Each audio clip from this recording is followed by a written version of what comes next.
Hi, hello. Hi, How are you? I'm good. Very busy. I'm doing a lot of work, a lot of homework, and everything else. You're a busy woman. Yes.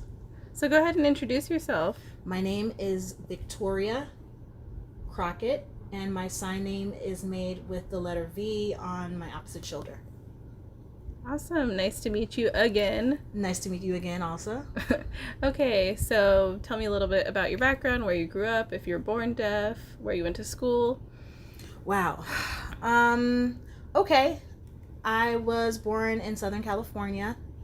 My family is all hearing, and so I found out that I was the first deaf in this family, but I have a female cousin who is also deaf as well. So there's the two of us in the family.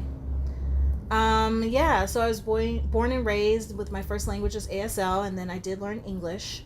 Long story short, for elementary school, I was in a DHH program, and my mom at the time was an elementary school teacher herself. And Mm. so she saw what was going on in the classroom and decided to kick me out of that DHH program. And I was like, Mom, why? And so she ended up putting me in a mainstream program. And of course, I was like, Mom, I want to stay with my friends. But as a kid, you just kind of follow along with what your parents tell you to do. And I'm like, really, Mom? Okay. Yeah. So I wanted to be with my friends, but I would say I did end up losing a lot of my ASL skills because I was mainstreamed more and so relied more on speech and reading So lips. you didn't have an interpreter? No, no interpreter. My Mm. mom, she would take off from work and she would come sit next to me in class and she would watch over everything that was going on. She would, take notes, and or Wow. sometimes I would have my cousin, between the two of us, they would take turns between my mom and my cousin doing that. So for school, I was mainstreamed. There was no interpreter. So it was kind of like, it was rough because as a kid, you don't think of the bigger picture and how things that are happening now will impact you later on in life. Yeah, in your future, right? So in middle school, I was mainstreamed again, in high school as well. So for all 4 years of high school, I was mainstreamed. I started playing basketball with friends, and I was on a team, but I felt I didn't have a deaf identity. I didn't know how to, explain that to my mom and to share that with her. That internally, I was not feeling as I should be. I felt angry. I felt upset. I didn't feel like I was a part of things. And my mom thought, she thought she was doing the right thing all along, bless her heart. Mm-hmm. Because my mom always thought, she would tell me, because as a teacher, she would think, oh, well, this and that and the other, but she didn't Right. have the experience of a deaf person. Parents do try their best, but if it's their first deaf child, they don't know what to do. Yeah, and so parents have expectations. And Mm-hmm. we think that they know everything, and they don't. Right. We think they know everything.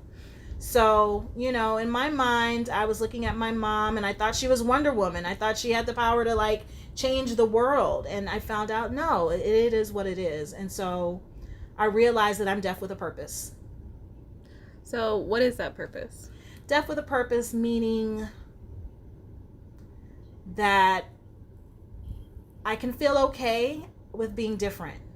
I don't have to feel that I need to be involved in everything. Oh wait, you're hearing? Let me take this hearing aid off and pretend that I'm hearing too, so I can identify with you. I can be myself. I can be who I am as a black woman, as a deaf person. I can have confidence in myself. I can be my blunt self. I can be my honest self.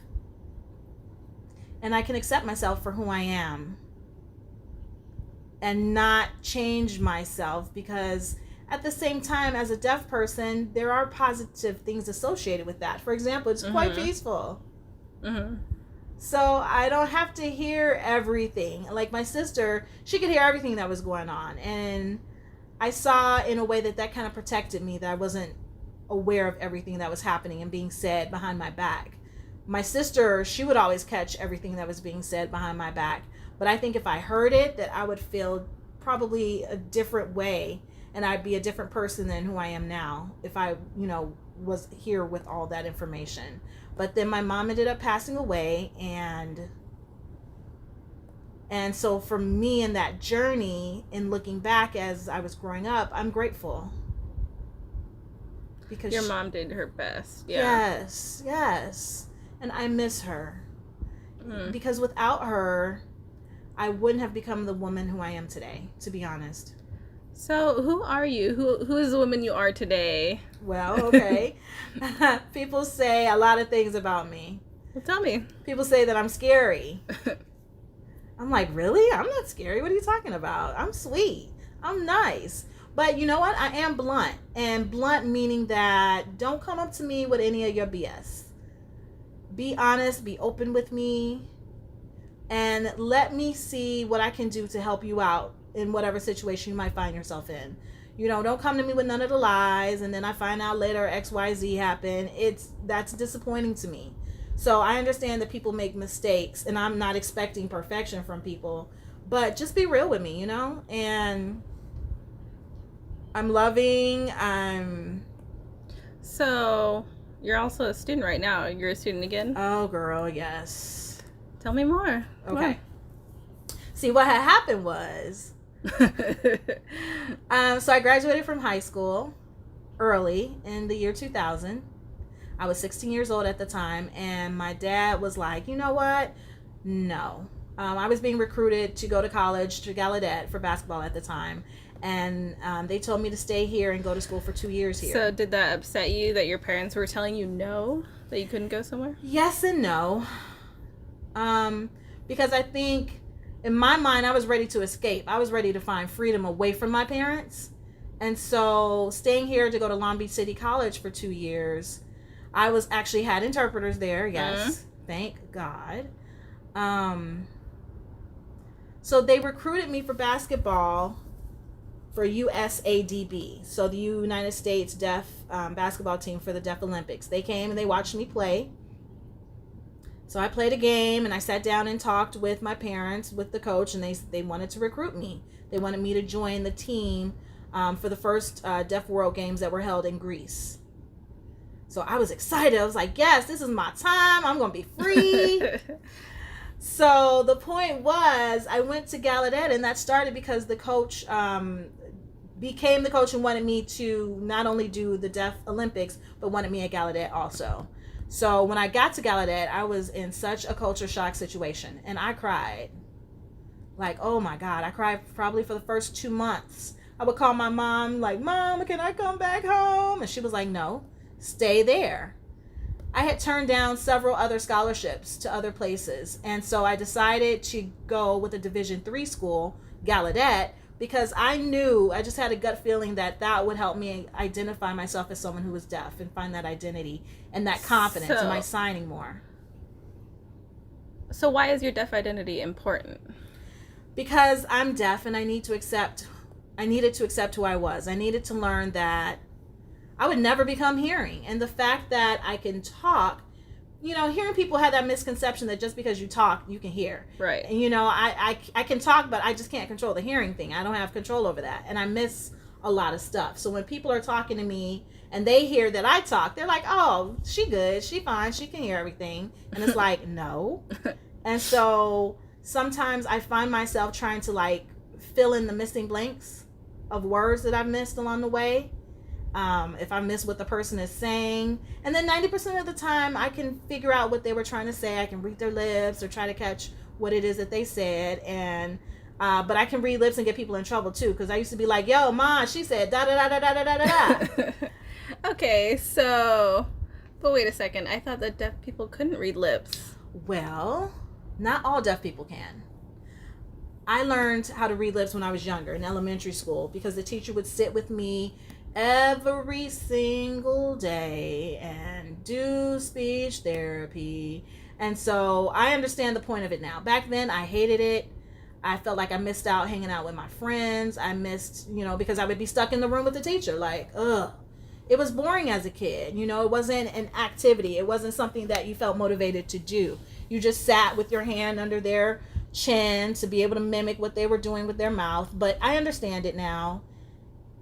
It didn't make my speech better, but there are still some words that I cannot say, like the letters S F-R-C-H. I can't say those. I can't pronounce those correctly. But sometimes people don't understand me and sometimes people don't. Well, that's okay. But anyway, a sidebar. So what are you taking classes for right now? Communication studies and deaf studies. I'm going to get my degree finally. What happened was I left school because I was sick with cancer. I came back home. I stayed at home and I was ready to go back, but then God steered me in another direction. My aunt became sick and my mom was her caretaker. So I kind of looked at the situation. I was like, yo, my mom can't do all this by herself. So I stayed at home. You know, that's what family's supposed to do. You're supposed to help each other out. Yeah, I totally understand. And then my grandmother became sick with cancer. Whew, Jesus fix it. I was like, okay. And so then I struggled. I had to help my mom navigate through the situation with family. She had a job at the same time trying to be her sister's caretaker. So I just decided, you know what, Jesus, I'm going to stay home. And it is what it is. So my aunt passed in 2017, or my grandmother passed in 2017. My aunt passed in 2018. And then my mom passed recently in 2020 in February. So I had put myself literally on the back burner just to take care of my family. And so now, I remember I was talking with my mom and she made me promise that I would go back to school and finish my degree. And so I was like, yeah, of course I will. And at the time, I wasn't thinking, you know, in the back of my head, I'm like, okay, you know, mom will be here. She's going to see me walk across the stage, get my degree or whatever. But now she's gone. And I'm like, okay. And now with the pandemic and everything going on in the world, it's just really emotional for me to try to handle this journey with my mom not being here. And so I've had to be brave and you kind of encourage myself and say, you know what? I can do this. I'm going to get this degree and then I'm going to get out of there. So I'm back in school. I just started Monday morning. Oh, you're making me emotional. California time, 6:30 in the morning. Oh my God. So you are a busy woman. I'm always chasing you. I can't ever catch you. You text me, I text you, we text. Oh my gosh. I know. I thought, okay, well this class is at 9:30 on the East Coast, so that's 6:30 California time. Okay, I switched up the times. I was trying to figure out 9:30 their time is what time here, and I'm like, Jesus, really? 6:30 in the morning? So okay, cool. I set my alarm for 6:30. Oh my gosh. I get up. I'm tired still. I'm looking at the screen. And, you know, online classes, it said eventually, oh, this starts at 7 o'clock. 30 minutes later, I'm like, I could have had this 30 minutes worth of sleep back. But you know what? Whatever. I had to prioritize and plan out my life. And so I can get this degree. And so I can become a CDI, Certified Deaf Interpreter. So, it might seem a little bit off point, but I notice with other deaf people, specifically black deaf people, do you identify yourself as black deaf or deaf black?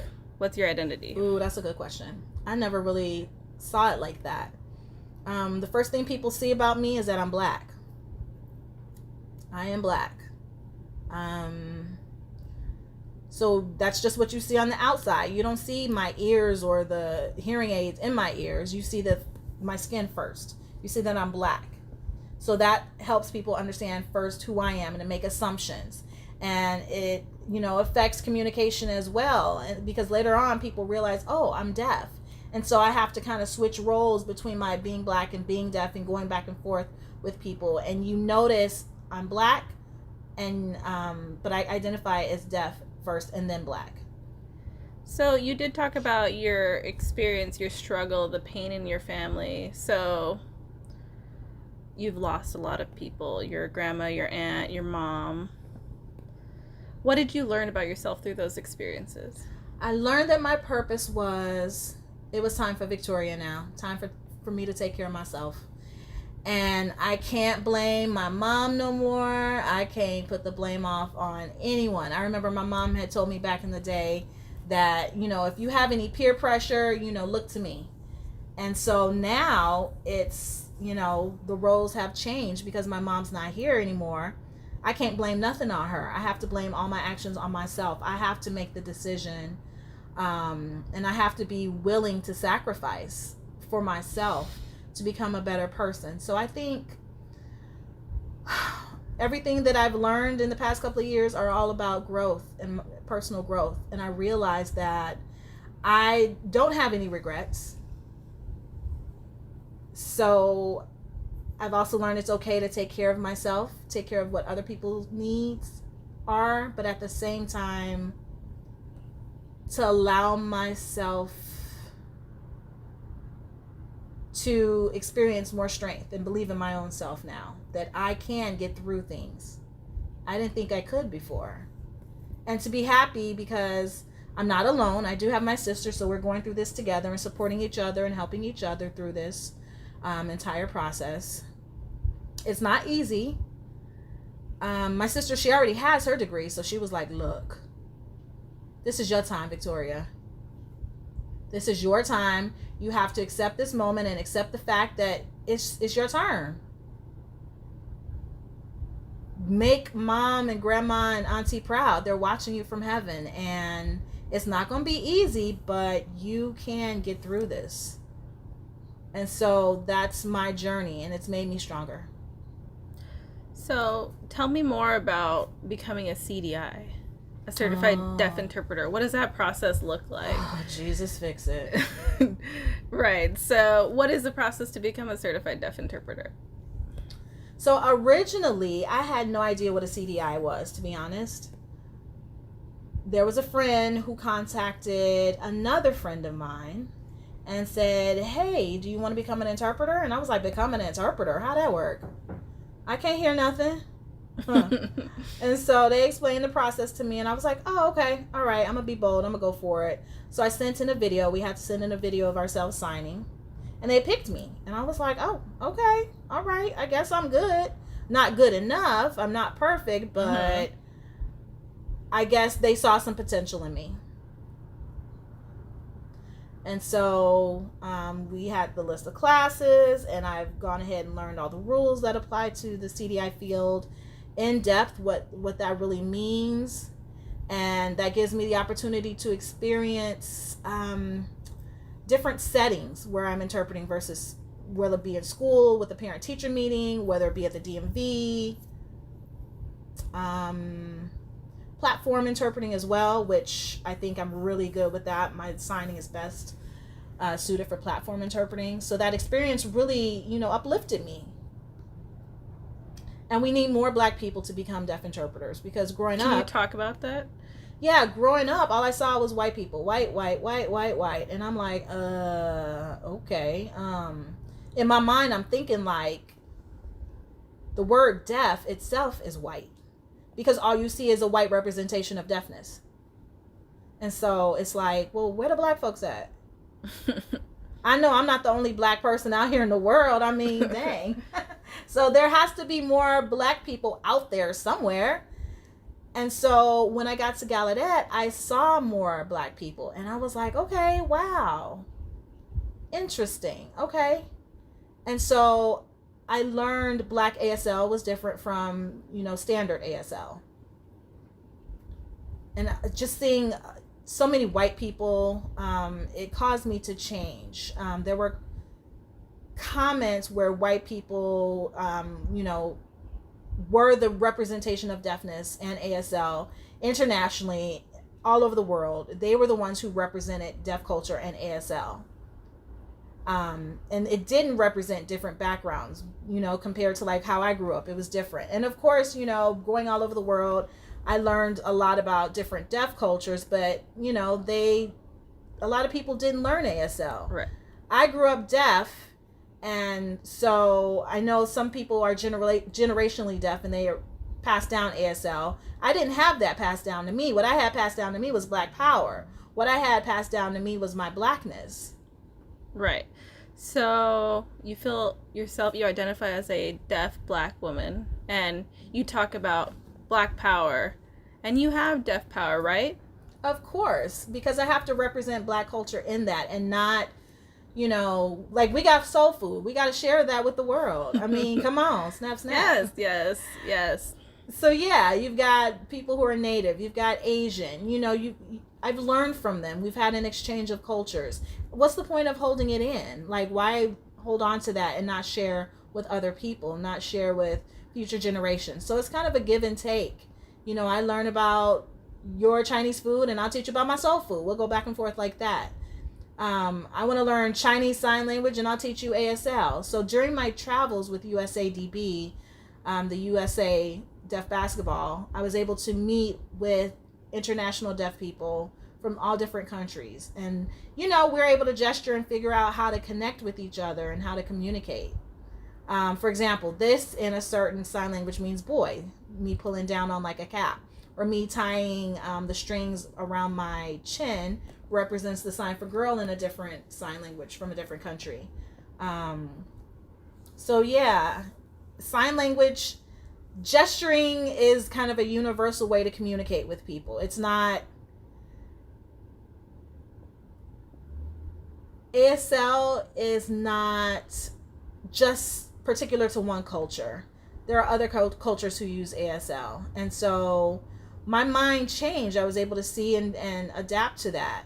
There was a lot of things that I just was not aware of. And so Gallaudet taught me a lot of things. I was able to travel and experience a lot of things and have people come up to me as a Black deaf woman and, you know, just hanging around with other Black people who were deaf. There would be Black people. Honestly, at Gallaudet, it's very separated. You got Black people over here hanging out together. You got white people over here hanging out together. The international people are hanging out together. The Asians are hanging out together. So you didn't sign diversity, but you signed the sign for separate. So what do you mean by that? I mean separate. Yep. Okay, so why is everybody found in cliques? Well, I went in knowing that it was a racial thing. I have learned the history about Gallaudet and it being a white university, and well, technically it started off as a Christian university and then became a deaf university. So I had to learn the history behind Gallaudet. And so when I went in as a student, yes, I socialized with Black people. We hung out, we did our thing. But then when you went in class, it was all white people in my class. And so I'm not trying to speak, you know, down on it, but sometimes I found that, you know, when you go to class, you have a core of students who are, you know, there and they have a serious work ethic. And I'm not saying this doesn't apply to the Black people, but when I was in class, I was hanging out with the white people. When it was break time, I went back to my Black friends. And so I knew when it was time to take care of business, and that was kind of there were separate groups for separate purposes. I remember my mom called me and I was talking on my phone on campus at Gallaudet, and a white girl had come up to me like, you can't do that. This is a deaf university. And my first response was, okay, do you pay my phone bill or what? Like, okay, you my mama? No. I'm going to do what I need to do. But I didn't think she meant any harm by it. I think she just meant out of respect to the other deaf people on campus. Me talking on the phone presented a language barrier. I was preventing communication via sign language. So I had to go and apologize because I was defensive, you know? And so I understood why people say that I look mean. You know, they call it the resting bitch face or whatever. So I get it. I feel the same. People say the same thing about me. So I had to learn, you know, and so I decided, you know, let me go back and fix it. So I went back and fixed the situation. I apologized, like saying, okay, I understand. Maybe I'll just talk on the phone to my mom in my room. And so, or do that something off campus. I totally get it. Well, I don't want to take up too much of your time today. I know you have a lot of work today. You're a busy woman. But I know. But I do want to thank you for your time, what you've spent with me today. And I did have a couple of questions set up for you, but what we talked about was way more interesting today. You can ask me any question. Go ahead, sure. No. Also, what we talked about today was way more interesting. It was organic. Our dialogue was definitely organic. Okay, I'll take that. It's better than following a script by any means. But good luck with school. Thank If you you need anything at all, let me know. I will. I'll be there to support you. We live right by each other, right? Yes. So keep in touch with me, and thank you so much you. for your time. Of course, yes. Oh, hold on just a second.